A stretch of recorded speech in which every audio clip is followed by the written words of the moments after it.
সকাল হয়ে গেছে, অনেকক্ষণ হয়ে গেছে, কিন্তু কোনো কাজ যেন করতেই ইচ্ছা হচ্ছে না। তো আপনাদের দাদা এই যে বেরিয়ে যাচ্ছে ডিউটিতে, তারপরে আমি সমস্ত কাজে হাত দেব। এতক্ষণ যেন কুঁড়েমি আলসেমি সব কিছুই চেপে ধরেছিল। তাছাড়া কি বলুন তো, মনটা যদি ভালো থাকে তাহলে কিন্তু সব কাজ করতেও ভালো লাগে, কিন্তু মনটা যখন খারাপ থাকে না, তখন কোনো কাজই করতে ভালো লাগে না। তো যাই হোক, আজকের হচ্ছে সোমবার, সোমবারের ব্লগটা আপনারা দেখছেন। আর এর আগে আমি বুধবারের ব্লগটা, এই শুক্রবারের ব্লগটা দেখিয়েছিলাম। তো তার মাঝে অনেক কটা দিন কেটে গেছে, আমি ব্লগ করিনি। আর ব্লগ করতে করতেও হাফটা করে রেখে দিয়েছিলাম। শনিবার দিনের ব্লগটা আছে জমা, তো সেটা আজকের আর ছাড়িনি। তো ভাবলাম যে সোমবারের ব্লগটা আপনাদের সাথে শেয়ার করি। তো সকালবেলাটা এইভাবেই শুরু হলো। প্রথমে চলে এসেছি এই যে আমার ছাদ বাগানে। আসলে ফুল দেখলে নাকি মনটা ভালো হয়ে যায়, আর প্রকৃতির মাঝে থাকলে না, সত্যি মনটা একটা অন্যরকম শান্তি পাওয়া যায়। তো সেই জন্যই চলে এলাম ছাদ বাগানে। আর একটা ব্লেড নিয়ে চলে এসেছি, এখানে কয়েকটা কাঁটা নোটে হয়েছিল, এগুলোই তুলে নিচ্ছি এখন। এই যে দেখুন, আগে কিন্তু একবার তোলা হয়ে গেছে অলরেডি, তো এখন আরও একবার তুলছি। আজকের বাড়িতে এই সব সবজি দিয়েই তাড়াতাড়ি রান্নাবান্নাটা সারবো, আর তারপরে চলে যাব বোনের বাড়িতে।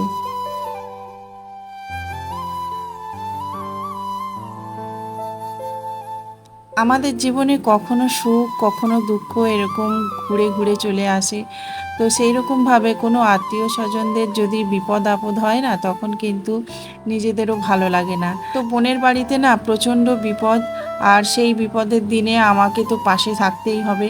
আসলে আত্মীয় মানে আত্মার মিলনকেই বলে আত্মীয়। তো আত্মার সাথে আত্মার মিলন হলে তবেই তো হয় আত্মীয়, তাই না? আর বিপদের দিনে পাশে থাকাই কিন্তু আত্মীয়দের ধর্ম। তো যাই হোক, আমি তাড়াতাড়ি করে রান্নাবান্না করে আর বোনের বাড়িতে যাব।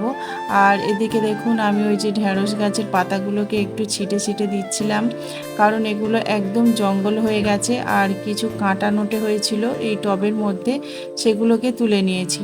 আজকের আর বাজারে যাওয়ার সময় হবে না, তো বাজারে সেই জন্য যাব না। এখানে এই কাঁটা নোটে তারপর বাড়িতে যা আছে সেটাই রান্না করব, আর খুব তাড়াতাড়ির মধ্যে রান্না করব। তো সকালবেলা কোনো কাজ করতে ইচ্ছে হচ্ছিল না। এই যে বাগানে আসার পর একটু আধটু আর কি মন লেগেছে কাজে। তো যাই হোক, পাতা অনেকটাই হয়েছিল, কেটে ছাঁটাই করে দিয়েছি। আর দুটো ঝুড়ি এনেছিলাম, ভাবলাম যে এই ঝুড়ি দুটো ফেলে দেব না, তো এখানে একটু ঘাসফুল গাছ বসিয়ে দিয়ে যাই। আর এই ঘাসফুল গাছগুলো দেখুন কতটা বড় হয়ে গেছে। আর এই দেখুন, ঝুড়িটা কিন্তু অলরেডি খারাপ হয়ে গেছে। তো ওই সবজিগুলো এখানে ভালোভাবে ধোয়া যাচ্ছিল না, তো আর ঝুড়িটা অনেকটা ফেটে গেছে। সেই জন্য ভাবলাম ফেলে না দিয়ে ঘাসফুল গাছগুলো বসিয়ে দিই।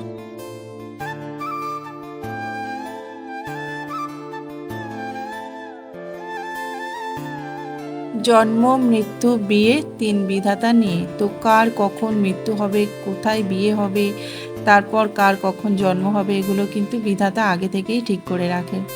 তো যাই হোক, এই কথাটা বলার অর্থ হচ্ছে বোনের পরিবারে একজন সদস্য মারা গেছেন। তো সব কিছু আমি ডিসকাস করতে চাচ্ছি না ব্লগের মধ্যে। তো খুবই খারাপ লাগছে বন্ধুরা, সেই জন্যই কয়েকদিন ধরে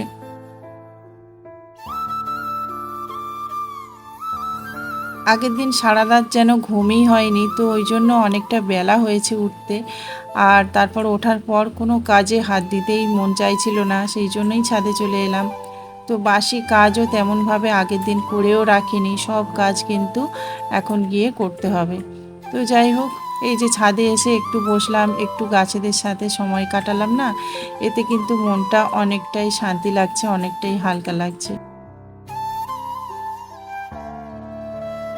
আমাদের জীবনে সুখ যেমন আসে, দুঃখও তেমন আসে। আর অনেক বাধা বিপত্তি এগুলোও কিন্তু আসে, আর সেগুলোকে পার করে তারপর কিন্তু আমাদের জীবন ধারণ করতে হয়। যতই যা হয়ে যাক না কেন, আমাদের কিন্তু সব কাজকর্ম থেকে বিরতি নিলে চলে না।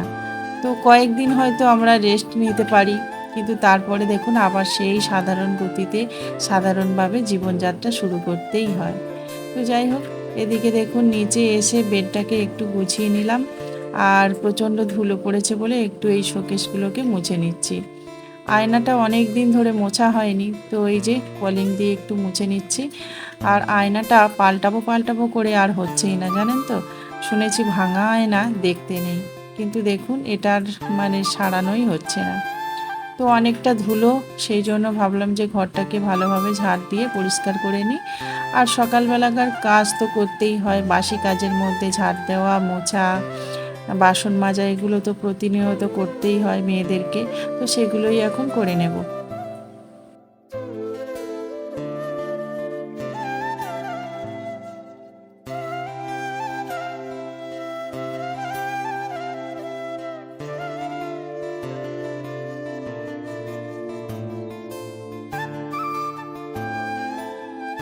কয়েকদিন ধরে ঠিকমতো কাজকর্মও করা হয়নি, সেই জন্য অনেকটা কাজও জমা হয়ে গেছিল। তো এই যে কাজগুলো সারলাম, আর তারপরে যে একটু টিফিন করলাম, একটু ডিম ভেজে আর মুড়ি দিয়েছি বাচ্চাদেরকে। আর দেখুন এতটাই কম্পিউটার ফোনে সবাই আসক্ত হয়ে যাচ্ছে যে ওদেরকে এটা ছাড়াতেই পাচ্ছি না। আর স্কুল তো ছুটি আছে, সেই জন্য বাড়িতে বসে বসে ওইসব করছে। তো যাই হোক, স্নানটা আমি সেরে নিয়েছি, তারপর বসিয়ে দিলাম ভাত। আর একদিকে দিয়েছি দেখুন ডাল। তো ডালটা আর ভাতটা ততক্ষণ হোক, আমি ছাদে গিয়ে এই যে জামা কাপড়গুলো মেলে আসি।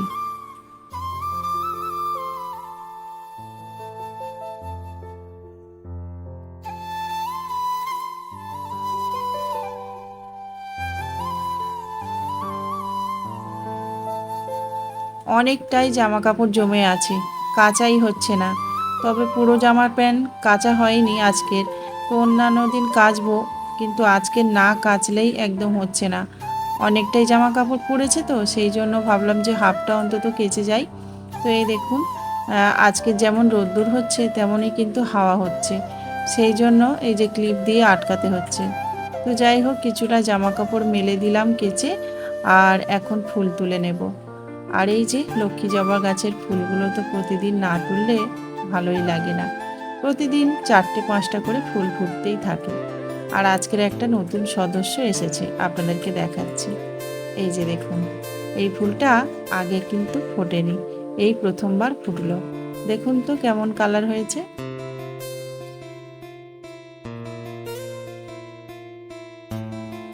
আজকে সবজি বলতে তেমন কিছু নেই দেখলাম। তো ওই একটু বটবটি পড়েছিল, আর ওই যে যে কাঁটা নোটে শাকটা তুললাম, তো সেটাই রয়েছে, আর একটু কচু রয়েছে। তো এটা দিয়েই ভাবছি একটা তরকারি বানাবো। আর মসুরির ডাল তো সিদ্ধ করতে বসিয়ে দিয়েছিলাম, ওটা সিদ্ধ হয়ে গেছে। তো ডাল আর ওই একটা পাঁচমিশালি তরকারি বানাবো। আসলে আজকে তেমন কিছু খাওয়ারও ইচ্ছা নেই, আর কিছু করতেও ভালো লাগছে না। তো এই যে পাঁচমিশালি সবজি একটা কেটে নিয়েছি, তার সাথে একটু কুমড়োর ডাঁটাও দিয়েছি। আর দেখুন এখন বৃষ্টি আরম্ভ হয়ে গেছে। এই বৃষ্টির দিনে না ভারী ঝামেলা হয়েছে, মানে একবার জামা কাপড় শুকাতে দাও, আবার বৃষ্টি আসলে তুলতে যাও, এটাই করতে করতে যেন কত সময় চলে যায়। তো যাই হোক, এদিকে রান্না বান্না চাপিয়ে দিলাম। আর ডালটা তো সেদ্ধ হয়েই গেছিলো, তো ওটাকে এখন সাঁতলে নেব। কড়াতে দিয়ে দিয়েছি একটু সর্ষের তেল, আর একটু তেজপাতা, শুকনো লঙ্কা, পাঁচফোড়ন, আর একটু হলুদ দিয়ে আর ডালটাকে ঢেলে দিলাম। তারপরে একটু দিয়ে দিলাম লবণ। তো ডালটা ফুটে উঠতেই নামিয়ে নিয়েছি। তারপর বসিয়ে দিয়েছি এই যে পাঁচমেশালি তরকারিটা। পাঁচফোড়ন দিয়ে চাপিয়েছি, ওই যেমনভাবে করে আর কি, হলুদ লবণ দিয়ে একটু ঢেকে রেখে দেবো। তারপরে নামাবার সময় এই যে একটু গরম মশলা দিয়েছিলাম। তো যাই হোক, রান্না বান্না হয়ে গেছে, এখন তাড়াতাড়ি খেয়ে নেব।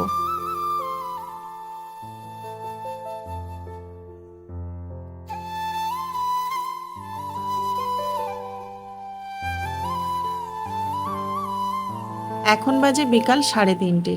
তো এখন আমি রেডি হয়ে নিয়েছি দেখুন। আর এই যে জামা কাপড়গুলোকে এখন গুছিয়ে রাখছি। তো নিচে না নিয়ে গিয়ে এখানেই একবার পাট করে নিচ্ছি, কাজটা খুব তাড়াতাড়ি করে করছি আর কি। তো যাই হোক, এখনই বেরিয়ে যাব বোনের বাড়ি যাওয়ার জন্য। আর জামা কাপড়গুলোকে এই জন্য একটু গুছিয়ে তুলে রাখছি। আজকের আবার এই দেখুন এখন কতটা রোদ্দুর বার হয়েছে। সকাল থেকে একবার বৃষ্টি হচ্ছে, একবার রোদ্দুর হচ্ছে, না জানি আর কতবার এরকমভাবে রোদ্দুর বার হবে আর বৃষ্টি নামবে। তো অনেক কবার এই জামা কাপড়গুলো তুলেছি, আবার মেলেছি, এইগুলোই করতে করতে অনেকটা সময় চলে গেছে। তো যাই হোক, এখন এগুলোকে পাট করে নিচ্ছি। আর একদম আকাশটা পরিষ্কার, মনে হচ্ছে আর বৃষ্টি হবে না।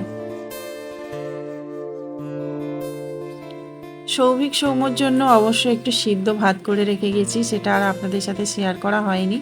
তো সিদ্ধ ভাত বলতে ওই ডিম সিদ্ধ আলু সিদ্ধ বসিয়ে দিয়েছিলাম, তারপরে যে এখন এগুলোকে গোছগাছ করছি। আর যতক্ষণ ওই সিদ্ধ ভাতটা হচ্ছে ততক্ষণ এই যে বেডটাকে গুছাচ্ছি, তারপরে একটু ঝাড়পাটও দিয়েছিলাম, আর ওই যে টুকটাক কিছু জিনিসপত্র গুছিয়ে নিয়েছিলাম। তো যেগুলো দরকার আর কি, বর্ষার সময় ছাতা, তারপর ওই যে চার্জার, লাইট, এগুলোই আর কি। তো বন্ধুরা, আজকের আর ভিডিও করিনি, আর এখানেই ভিডিওটা শেষ করেছি।